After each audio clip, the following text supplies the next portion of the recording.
Good evening, my Real News Media TV family. Welcome back to the channel for another news update.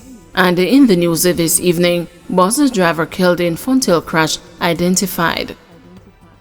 Police have identified the bus driver who succumbed to injuries he sustained in a crash on the Fonthill Main Road near the St. Elizabeth Westmoreland border on Thursday. Police named the victim as Junior Ramsey, a resident of Fort William District in Westmoreland. Head of the St. Elizabeth Police, Superintendent Coleridge Minto, said the crash happened about 4 a.m. and involved a minibus. 13 passengers who were aboard the bus were injured in the incident. This motor vehicle was traveling in an easterly direction, heading towards the Black River. It is reported that the driver lost the control of the vehicle, which resulted in it overturning several times, said Minto. He said the driver and the injured passengers were taken to hospital, where Ramsey was pronounced dead. A female passenger is reported to be seriously injured and is undergoing surgery, Minto said. The police chief is urging motorists to exercise caution. The Fonthill is one of the corridors which we continue to appeal to motorists to use with caution. We have had a number of serious accidents along this road. The investigation is ongoing at this time, said Minto. Judge orders accused the child killer to get legal representation. Devon Williams, the alleged killer of 3-year-old Asher Campbell in PG St. Mary, was ordered Thursday to retain a legal representation. Williams had told the St. Mary Parish Court on Tuesday that he was prepared to represent himself in his trial. On Thursday, the accused showed up unrepresented and petitioned the court once more to allow him to represent himself. However, Judge Nicole Keller insisted that the accused gets legal representation due to his mental issues. Williams' father, Philip Reddix, who was present at court, told the judge that he is still in the process of retaining legal representation. Reddix also told the court that he was aware of his son's condition. Your Honor, he has had these problems since 2016, but he was on medication, he said. Judge Keller remanded Williams into custody until Thursday, June 20. Williams is accused of killing Asher and injuring 6 other people in an unprovoked attack on the afternoon of May 29. According to the Port Maria Police, between 3:30 and 4 p.m. on May 29, Asher was walking with family members in PG when he was attacked by Williams, wielding an iron pipe and a knife. As the family members tried to stop the attack, the boy's mother and the 5 others were chopped and hit on different parts of their bodies. The injured include Asher's 9-year-old sister, who received a wound to her left hand, his mother, 45-year-old Philippa Walker, who received an injury to her right hand, 58-year-old Philip Brown, who received stab wounds to his face and the lacerations to both hands, 61-year-old Michael Brown, who was hit in his head and on his fingers, and 56-year-old David Chopper John Waugh, who is a newspaper vendor and laborer. St. Catherine police name man wanted for crimes in rural communities. The St. Catherine North Police have expressed a concern that most of the 37 murders committed in the division since the start of the year have occurred in rural areas beyond the Flatbridge, and they are seeking a man they believe is involved in several of the incidents. The wanted man has been identified as Glendon Amos, otherwise called Bull. Deputy Superintendent of Police Paul Bernard says Amos is wanted in connection to murders in Commodore, Linstead, Banbury and the surrounding areas. When the rural spaces have become so dangerous that people quiver in fear, it needs urgent attention, DSP Bernard said, pointing out that 60% of murders in the division occurred in rural communities. He was speaking at the monthly general meeting of the St. Catherine Municipal Corporation on Thursday. Golding moving ahead with a defamation suit against Heroy Clark.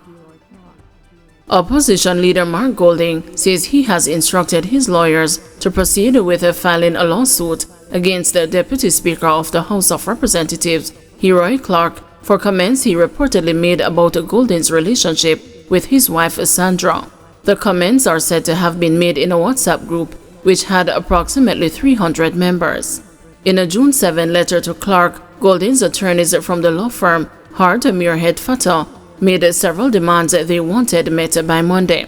Clark was told to confirm in writing that he undertakes not to publish or cause it to be published any defamatory statement expressed or implied in any way concerning Golding.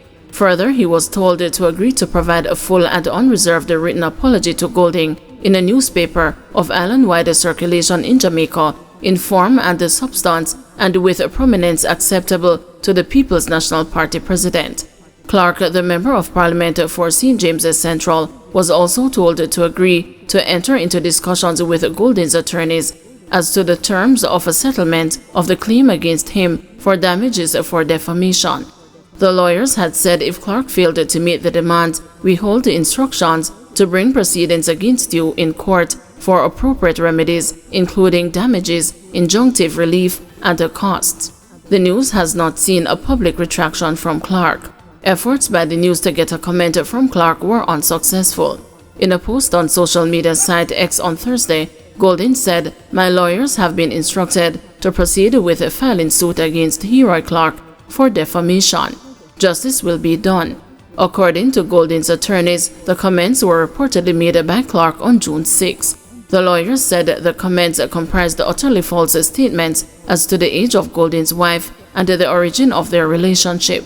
Your statements have disparaged Mr. Golding in his character and reputation as leader of the opposition, a former minister in the government of Jamaica, an attorney at law, investment banker, and as a businessman, and have severely injured and damaged him in his credit and business, and have brought him into public scandal, odium, and contempt, thereby causing considerable distress and embarrassment to him, the letter said. It said the comments have also caused reputational damage to Golding. State will have to bear the cost of cartel retrial in interest of justice, says Crown. Acting Director of Public Prosecutions Claudette Thompson has told the Court of Appeal that the state will have to bear the expenses of a retrial of entertainer Vybz Kartel and his murder co-accused in the interest of justice. The state will have to bear the cost. It will just have to bear the cost, Thompson told the court in the opening of the Crown's presentation on day 4 of the 5-day hearing. Kartel, whose real name is Adidja Palmer, Sean Storm Campbell, Kahira Jones, and Andre St. John, were charged with the September 2011 murder of Clive Lizard Williams. The Court of Appeal upheld their convictions in 2020. However, on March 14, 2024, the United Kingdom-based Privy Council, Jamaica's final Court of Appeal, overturned the convictions on the grounds of juror misconduct and ordered the Court of Appeal to decide whether or not there should be a retrial. The retrial hearing is expected to end on Friday. Arguing her point on the basis of the seriousness of the case and the expenses to be incurred in a retrial, Thompson said, "Murder in general is worth it, and this murder specifically, because of how it was done, the reason it was done. I don't know how we can affix a cost to justice. This is a requirement of law," Justice Marva MacDonald Bishop interjected. MacDonald Bishop further clarified, "You're saying because it is a murder and the type of murder, the government will have to find the money?" She further challenged the Crown, stating, "If one case is going to deplete all our resources, time, money, human, then that has to be considered." The Crown's presentation started with a 20-minute delay as Justice Marva MacDonald Bishop revealed that the Court of Appeal has decided to accept all documents filed by the defense and the prosecution in the interest of justice. MacDonald Bishop clarified that the hearing was not to determine guilt or innocence, but to decide on a retrial. She said the court will accept all documents and decide how to treat them during deliberations. MacDonald Bishop, along with Justices Paulette Williams and David Fraser, will decide the case. The Crown also argued that, when considering the ordeal suffered by the accused person on trial, this must not be done without considering the ordeal suffered by the victims. Thank you everyone for watching. See you tomorrow morning at 6 a.m. for another news update.